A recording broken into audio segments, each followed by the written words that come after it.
What is going on, everybody? I'm Jack from Legion of Nerds, and today I'm bringing you guys another prospect preview for my Miami Dolphins connected franchise. Now, there are only 3 draftable cornerbacks on my board, all of them going in the top 2 rounds, so a little bit more disappointing at cornerback this year. No late round steals, no guys who I believe could contribute at all, actually. Once again, however, I will leave the spreadsheet links to these guys in the description below, and let's get right into the news.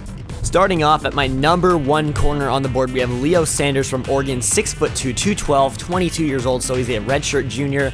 And this guy, in my mind, only has one weakness. He is very, very shifty. He is fast.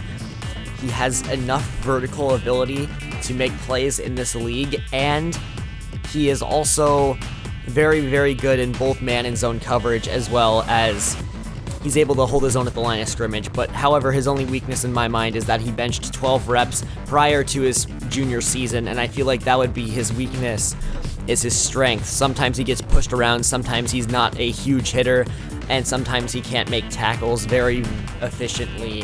However, the thing with Sanders in my mind in this scheme is that he would definitely have enough help around him and enough speed around him where that strength will not get exposed in one-on-one situations. However, if it came down to it, I believe that Leo Sanders is not going to be able to make huge one-on-one tackles on big running backs like LeGarrette Blount in the next level.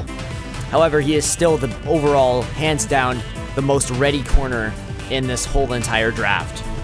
Number 2 on my board is Roquan Given, and he is the fastest corner in this whole entire draft. Super shifty, and he's also 6'2". Now, his only weakness would be his weight. It may be hard for him to bring down guys in big tackling situations, but at the same time, he benched 24 reps prior to his senior season. He is 23 years old, and he is a pure man-to-man corner.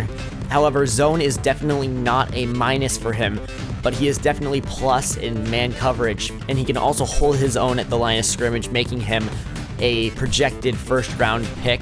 Scouts have compared Leo Sanders to Marcus Peters, and they've compared Roquan Given to Jalen Ramsey, and that's pretty good company for each of them, as they are all very similar coming out of college here. And we'll follow Given as the season moves forward, but it will be interesting to see how his stiffness and coverage affects him, because his agility is very, very low. You can see he gets often a little bit flat-footed in his technique, and sometimes he has trouble shifting his hips, and now it could be an issue at the next level. We will have to all see how it plays out, but Given, very, very good corner, and that's why he's number 2 on my board.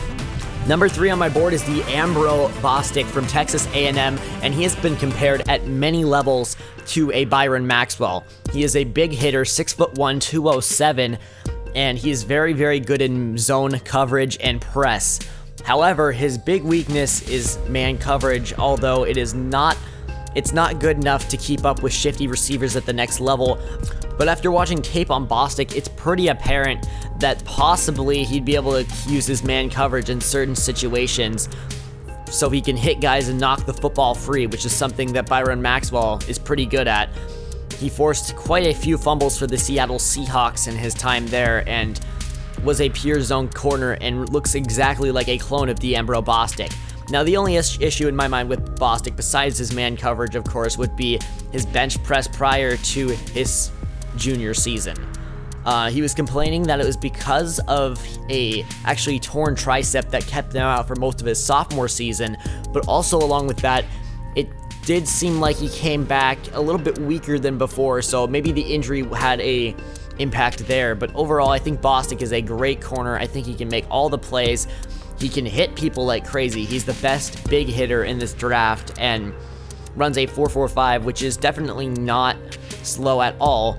And he's not quite as shifty as Leo Sanders, but he is shifty enough at the NFL level. It's going to be interesting to see where all these guys end up in the NFL, and maybe the Dolphins will go after a few of them, as they have issues at corner with Xavier Howard and Byron Maxwell not being the most reliable so far through the season.